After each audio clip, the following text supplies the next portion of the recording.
G'day, this is Captainoob, and can you feel it? There's something in the air. Excitement for Fallout. We haven't felt this kind of excitement since 2018, since before Fallout 76 was released. I'm talking about the Fallout TV show that is going to be released very, very soon as of this upload. A few hours from now, it'll be sent out to the Amazon Prime servers, and everyone can go and watch it. You've got people talking on social media, hyping the show up, and then you've also got the mouth breathers that are stuck in 1997 playing their 2D Fallouts, naysaying the hell out of it, but we just ignore those things. And you've all got these content creators, they're dressing up in all their Fallout clothes, and they're going to these live premiere reveals, and they've all got all of this Fallout stuff everywhere. I've seen a Fallout bus stop for some reason. That's around somewhere in America, which is odd. It's kind of cool, I suppose, but it's interesting. We haven't felt this kind of excitement and positivity towards Fallout 76, Fallout in general, for a while. And we're back in Fallout 76 today. That's why I said Fallout 76 before. Don't worry about it. And this is a Bloodied Incinerator. Whoops, sorry, I dead named it. It's actually a Bloodied Cremator, and if you call it by an Incinerator, you'll lose your job if you're in Europe. So be very careful what you call this thing. It's also got extra 50% crit damage and lightweight. You could argue that there's more, effective for combat means, tertiary legendary effects, but lightweight on a heavy gun like this, we're just weighing just under 2 pounds for this thing, where it would be close to 25 to 30 if I didn't have that, so that's pretty good. We're getting 80 damage. It's all flame damage now instead of energy damage. Look, I've been asleep for a while for Fallout 76, and I'm sure if you actually follow the game, you know basically what's happening, but basically the elemental damage that your flamethrowers deal is actually the Skyrim fire damage. They've actually repurposed that, and all of the different enemies have a different resistances to the different fire types. It's also got an amazing amount of damage over time, 684 over 12 seconds. I'm not sure how often that procs. I saw some comment somewhere saying it's like every shot, but I've shot at a super mutant many times and waited for the damage over time to kill him, and it didn't show up. That's obviously offered by the slow burning tank, and look, this isn't a finished product yet. There's still a lot on the scoreboard that I actually don't have. I'll show you on the seasons board if I bring it up. Right now, I'm at level 60, which means the next one I'm going to, I think, is level 63. So I'm missing the heavy mod. I'm not sure what that's going to do. And if I go a little bit further, napalmer as well. So also included in the scoreboard is a robot hooker. We're not finished here. We might be able to revisit this a little bit later with even more upgrades and perhaps a different cremator entirely. For example, this one. Nope, not that one. I'm pressing the wrong buttons here because I'm used to Fallout 4. But yeah, we've got that one, which is going to be a particularly potent version, even at full health. But for now, we'll just look at this Bloodied one. So yeah, we'll go over the different parts because there's a little bit going on here. So I've got the huge propellant tank, which is going to give us ammo capacity of 180. At stock, this thing is at 90. So W ammo capacity. This will give you... will require 15 fuel per shot, so it's not going to be like a flamer where it can fire forever and a day, and that's not a pun. This thing is going to be actually chewing through your fuel pretty quickly, so make sure you go and craft them, because I don't think this 1600 is going to be lasting very long. And of course, this slow burning tank gives me this amazing DPS. Like, look at the difference between that and the standard tank. So if you invest in the scoreboard, you're going to get a whole lot more out of your cremator. Let's go over perks now. Obviously, this thing is going to be heavy weapons, so what we'll do is we'll chuck on some heavy gunner perks, and I'll explain what the rest of my build's doing. You'll find that this is pretty much the same as what I always use, but I've tilted a few points out of intelligence into endurance just to give me a little bit more staying power in a fight. But we've also got blocker instead of the thing that makes the bullets weigh less, so if I get punched in close quarters where I can't shoot them without burning myself to death, then perfect. I take less damage from that. We've also got concentrated fire, so if we're taking multiple VATS hits, we'll get a better chance, and it's not fully automatic, so I believe it's a solid 20% increase per shot. VATS is kind of weird with this thing because it's got a very slow projectile. We'll talk about that as we get into actual gameplay, but got fireproof here. We've got adamantium skeleton, so no staggers from getting crippled, and fireproof, obviously, to make me less susceptible to killing myself with this thing. Life givers there for a little bit more health. Tenderizer there.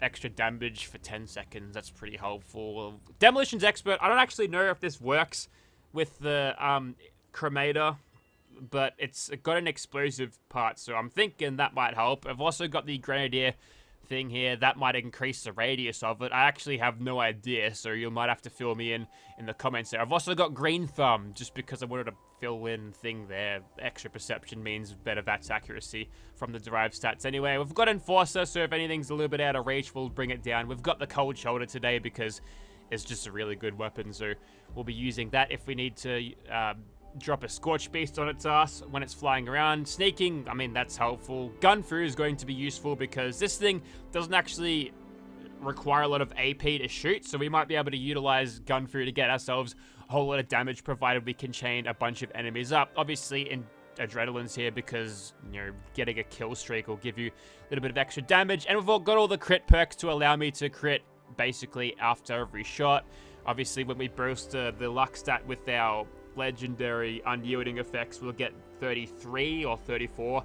That'll give me a crit every other shot, which means perks like, say, Stabilize, which will give me armor penetration, well, that's not going to be useful if I'm going to be critting after every other shot anyway, so sure. The strike rate of criticals is actually better than the percentage. It's a 50% crit rate rather than 45% armor reduction overall, which is cool. We've also got Serendipity and Ricochet for tanking, better criticals to make the criticals hurt more, and Grim Reaper Sprint. That's a 15% chance, so if we kill a lot of stuff, we might be able to see that come back fairly frequently. And with how efficient the Cremator is already with what we've got, I feel like we'll be pretty good. You'll also notice that the damage over time has scaled up with the perks as well, and it will continue to scale using the Bloodied legendary effect, which we'll activate now.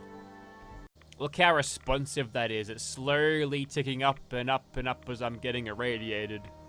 Alright, so we're down into Nerd Rage territory now, and we're doing 249 damage with 2100 damage over time. So that's pretty good. How good is the damage over time? Let's find out. There's some gulpers down here. We'll shoot them, and that's a slow burn, alright? That's not too bad at all. Now, I'm pretty sure this is not stackable, so if you're going to go and shoot the Scorch Beast Queen multiple times in order to get her burning to death very rapidly, unfortunately that might not be the case. I wonder if extra players could like team together and use a slow burn just to cook her alive like that. That might be interesting, but let's get started and shooting stuff. Alright, so here we are at Vault 33. Sorry, I couldn't think of anything else more topical. Anyways, so basically what you're looking at is just like a reformed flame. It uses the same animations. It's very similar to the Incinerator from itself from Fallout 4, the Creation Club. Anyways, so have a crit, instant death, no crit, not quite dead. Hang on a second, I am not getting my... Oh, okay.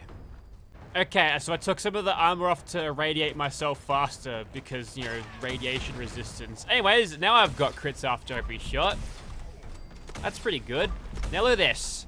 So this is kind of like the love child between, say, a grenade launcher, like the 40mm grenade launchers in this game, and a flamer, because it does a little bit of both, and the explosion radius is quite good.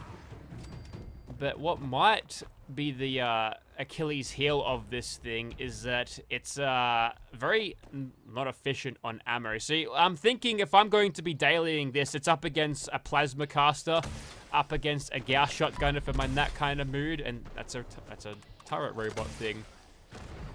Yeah, you can let the damage over time neutralize your target, spending the one shot on them, but every shot you do, every enemy you shoot at least once, you're gonna use up to 15 of the precious fuels. And in a world where you've got a huge oil crisis where they stopped finding it in China, so they had to invade Alaska, that might cause problems. Speaking of problems, now when it comes to using explosive weapons in a cramped place like West Tech, or as it is in this case Vault 33, I think the experiment here was turn everybody into green fuckers, and then well, I think they succeeded. What's that damage over time doing? Slowly burning. Oh, I should probably stim back. There we go.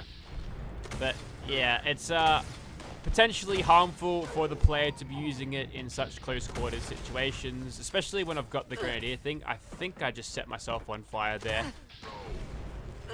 Now, fortunately, it doesn't look like all of that all of that damage over time is going directly to me, which is great. In fact, I think the thing that's hurt me the most is that dog so far, who I feebly bashed for like 6 damage. At least you can one-shot them though, but just watch the ammo count here because I might run out of ammo before I even finish shooting up this place, you know? Ah, it's a good thing I chose blocker because that's probably the reason why the dog didn't kill me, because they usually do.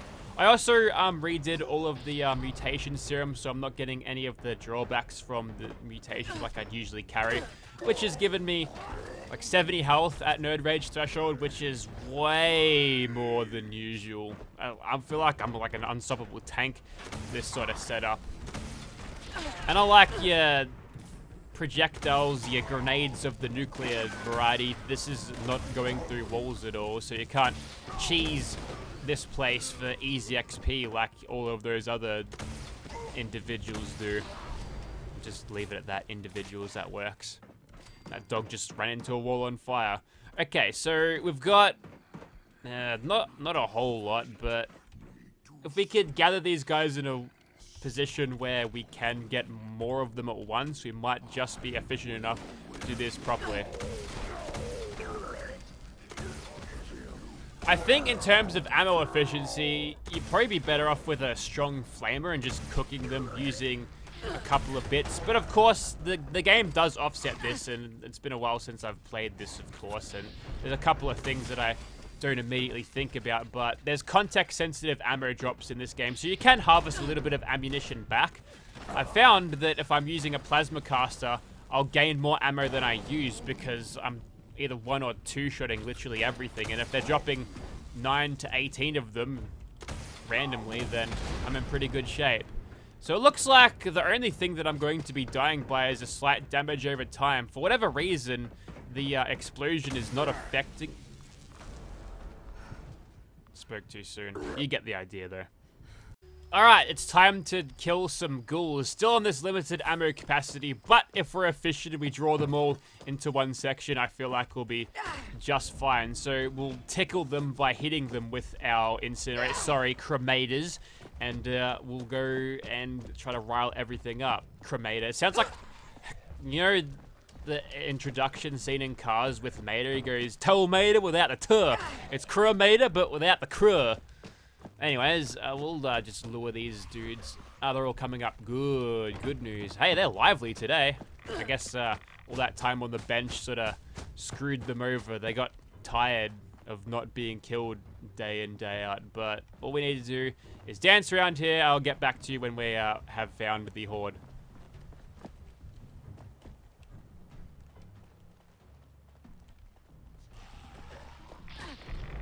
Yeah, right.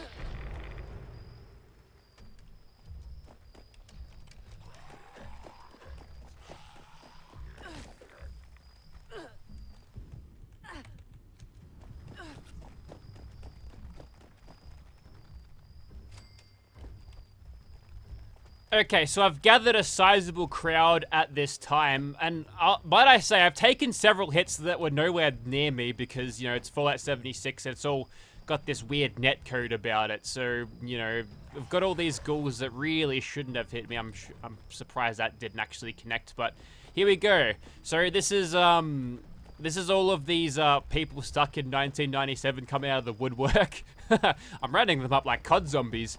Yeah, all these people coming out of the woodwork to say, fuck Bethesda, this show is gonna be terrible. Well, this is what the Cremator has to say about you. Nice. Those numbers. Does that activate your neurons? You like that? We did that in 30 fuel cells, which is, you know, pretty good. I think there's a Wendigo that usually lives down here. Yeah, you didn't want to come out and play, did ya?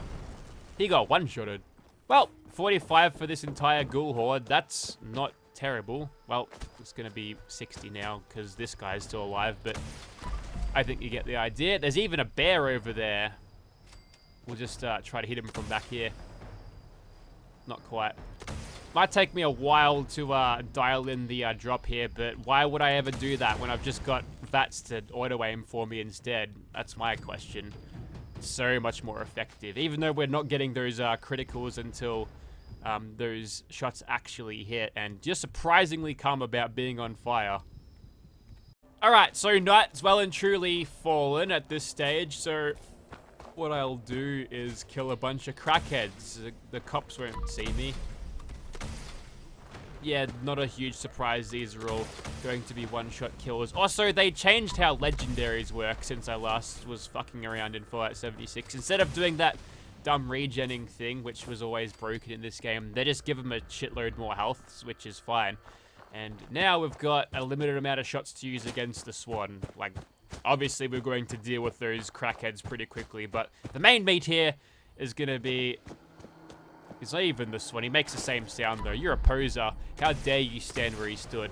Anyway, so as you can tell, before those shots connect, I'm still critting. So I'm thinking if you're standing far enough back from something, what you could do is activate your crit and then just have the next couple just hit because the game hasn't actually given you the crit yet. And I suppose if the crit's been awarded, right, and all of those guaranteed shots are still yet to hit their target, surely that means that maybe, just maybe, those are going to hit regardless, right?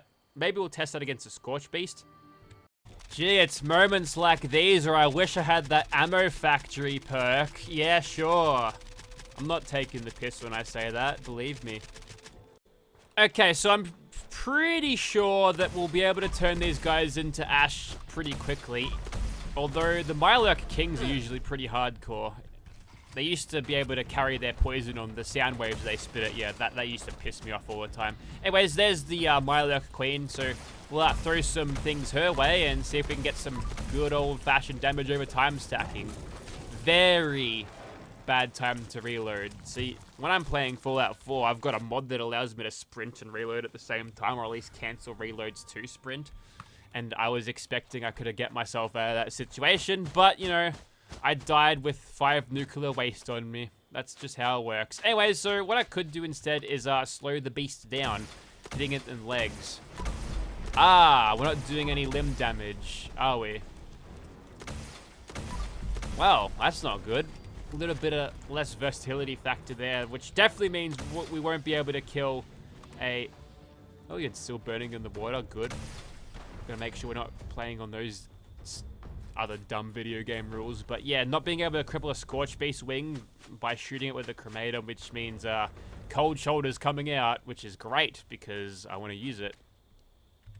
Hey, look, that Scorch Beast was mind controlled for a second. Now I wanted to get a crit ready to go just to see if I can hit all of these roughies real easily, like. But there's a high priest around. He's casting the spells, and there's shooting over there as well, but I don't see much. Let's see. There's a Scorched Conqueror over there. Find a torso. That's a crit's ready to go. Great. If we can get that... Oh, nice. They exploded some more. There was also another Scorch Beast there as well. That's weird. Not sure what's going on there. Well, it looks like it can get the job done, but you gotta wait for your projectiles to actually land there, I suppose. Look at them chasing him down like heat seekers. That's pretty cool. Oh, I killed him mid-animation there. Usually the game doesn't let you do that. Well, that was more effective than I anticipated it to be.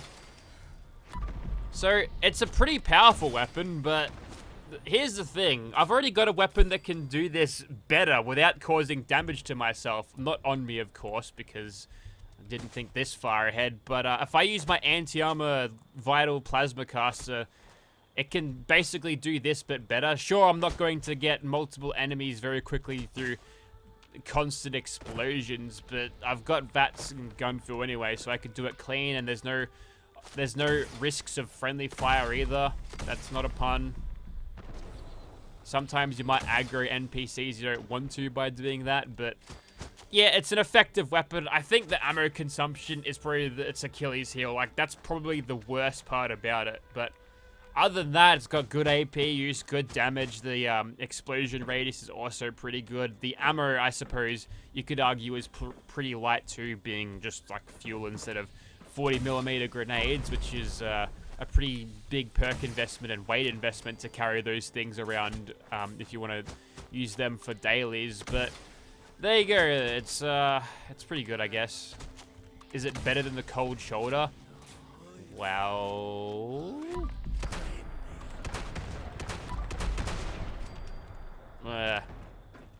who knows?